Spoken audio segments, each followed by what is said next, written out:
one, we'll be talking about why most young African players later played for, European countries and they never play for their home country in Africa.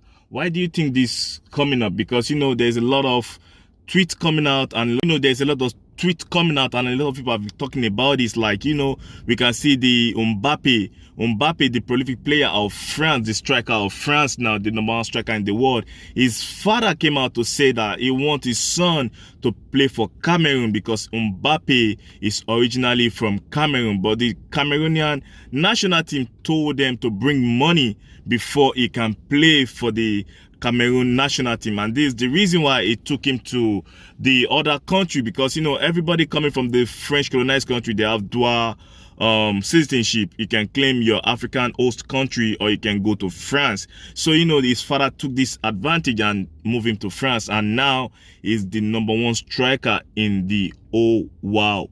So what do you think about this? You see, apart from being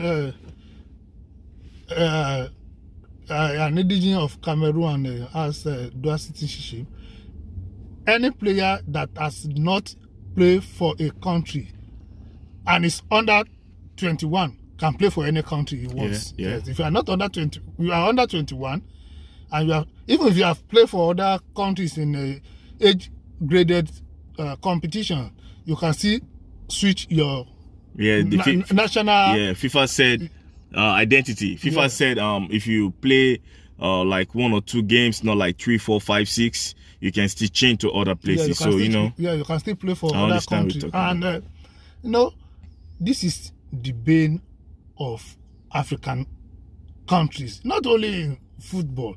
No, you have good qualities, you have the zeal to serve your country, but people will still ask for bribe. They still ask you to bring money for them to fix you in a place where you can function very well.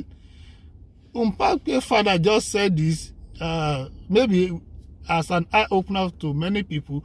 This has been going on in many countries for many, many years. In Africa. And that is why you see African players of African origin, playing for many, many European clubs. And they are doing fantastically well. They are doing very, very well. We see the Inaki brothers from Ghana. One is playing for another team, and one is playing for Ghana. One is playing for Spain, and one is playing for Ghana. We see the Boateng brother from Germany. One is playing for Germany, and one is playing for Ghana. And we can see the Balotelli, the prolific player from Italy. Mm-hmm. He played for the Italian national team at the highest level, one of the highest goal scorer in history, and his origin is from Ghana. We see Bukayo Saka from England, that is a Nigerian that play for Arsenal, is in the World Cup now with England. A lot of prominent players like Umboyo, the guy that play for Switzerland, like they want to scatter his father's house in Cameroon for scoring against Cameroon. We see these prolific people. We can see Pogba, a lot of prominent people. N'Golo Kante comes from Africa. Even the prolific striker of Belgium. We talked about enormous people. A lot of people, Benteke, a lot of other people too, they all come from Africa. So why can't we keep our own youth to play for us? Because if you talk about the history of Germany, are you talking about the best defender ever in the history of Germany? You mentioned Boateng. And if he played for Ghana, it should have been him having the same history and name for Ghana.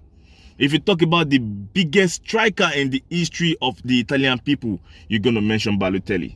If you mention the biggest midfielder in the world in history of France, you're going to mention Pogba. And you can see the Algerian nationalists that play for the French people too, like Benzema, like Zinedine Zidane, a lot of prominent people. Why can't we Africa keep our own glory for ourselves? Why do they have to play for the Western culture? Is it because of the, the infrastructure? Is it because of the, what is the reason why? Apart from bribery that you mentioned, another thing you just mentioned is the infrastructure. In Africa, we don't have the infrastructure. We don't have the same quality with the European countries, of course, right? We don't have the same quality. That is why every young player in Africa, the first priority is to get out of Africa. because the infrastructure is not here. We don't have it. We don't have it. Even if they don't want to take money from you, we don't have it. And most of players in African teams, national teams of Africa, are the ones that are playing abroad. They just need to record them when they want to play for the national team. How many local players are in any national team in Africa? All the teams that are representing Africa, how many of their players are locally based? It's very hard. It's very hard. Very hard for you to say local players. Yeah, they are playing Most abroad. they are all European-based players. Because they have the infrastructure, they have the structure, they have the system that to support them. How many clubs in Africa have youth team? Like we have for most of these European teams. We like don't have the them. Spanish people, the Italian team, Arsenal, and everything. Arsenal, yeah, in England. So we don't have them. Another factor is the money. You know, in Europe, even if you are not highly rated, you earn a lot of money. Mm-hmm. You have a lot of prospects. Scouts can easily identify you. They can easily see you. So we have to give it to these players. I don't want to condemn because, you know, in a game of football, you have very, very limited time. At 30, no clubs want to sign you more than a year. Mm-hmm. How many players in the world can play at top level like Ibrahimovic, like Ronaldo, like Messi? Only very few. So these are the factors why these people will want to go abroad to play, especially in Europe. And when they get to Europe, if they are lucky, they are under 21. When opportunity comes for them to play in another country, they play. I remember on occasions, the national team of Nigeria, they have rejected the airplanes provided by the football association in that country to fly them. You're right. They reject. They say they will not fly because the condition they believe were not good. It's pathetic. Yeah, this cannot happen in Europe. Never. You cannot. It can't happen in England. It can't happen in Spain. It can't happen in Germany. So these are the factors why people will always want to play for another country. Okay, look at the prolific player out of Ghana now. The new boy, the new golden boy coming out of Ghana, Kudus. He started in power line in Ghana and moved to Denmark, from Denmark to, Ajax Amsterdam. And this is one of the prolific players that have already scored against Real Madrid, scored against the prolific club side coming out of Europe. And this is one of the player now that is really taking Ghana flag, so high in this latest World Cup. And this guy himself speak about how the European club side, he speak about how the European club side really helped him in building him up. He said when he was in Ghana, the Ghana national team didn't have in Ghana they don't have the adequate equipment for the footballer to build up their muscle, to build up themselves. But when he moved to the European club side, like in Denmark and Ajax Amsterdam in Holland, he really have a lot of space to develop.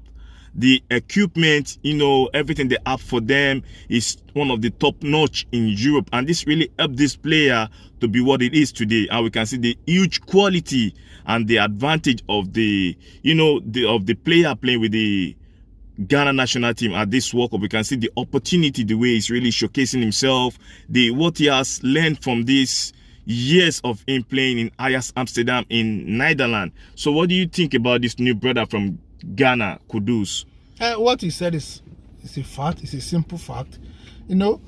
Europe, again, we must say that as the highest concentration of best of players. Yeah, in the world. In the world. So for you even to improve yourself, you have to play with the best. That is another factor. Apart from money, if you want to get money, you can go to China, you can go to Turkey, you can go to maybe Saudi Arabia to play. Those are the leagues that people retire to. But when it comes to developmental sport, you go to Europe. Of all the people that have become the best players in the world, all of them have been playing in Europe. You have to play in Europe. You have to play in Europe. Even the Ballon d'Or, to give you world best player, you have to play in Champions League. Yeah, you have to play in Champions League. It's not even about the World Cup. Yes, you have to play in Champions. In fact, there was a time Jose Mourinho said the UEFA Champions League is the biggest tournament, and the most competitive tournament. He has more money, yeah. They asked him why. He said, because in club football in Europe, you can buy players from any other country. But when you play World Cup, you can only play for a country in your lifetime. So what he's emphasizing is that you can get the best of players to play in Champions League, and that is in Europe. So the best way for you to grow, either in mental sense, in physical strength, in experience, is to play in Europe. So any serious-minded player will play in Europe. At the time, they asked, before he died, they asked Maradona who was the greatest. Maradona said he was the greatest. They asked him, what about Pele? He said, Pele never played in Europe. It's very right. Yes, he said Pele never played in Europe. Because he Maradona never won Ballon d'Or. Maradona won the European Cup, the Europe Cup with Napoli. Yes. And, he had enormous history, in Europe, in Europe football. That is and he played for Barcelona too. That is to emphasize the importance of European. But Pele only played for Santos. He only played for Santos in Brazil.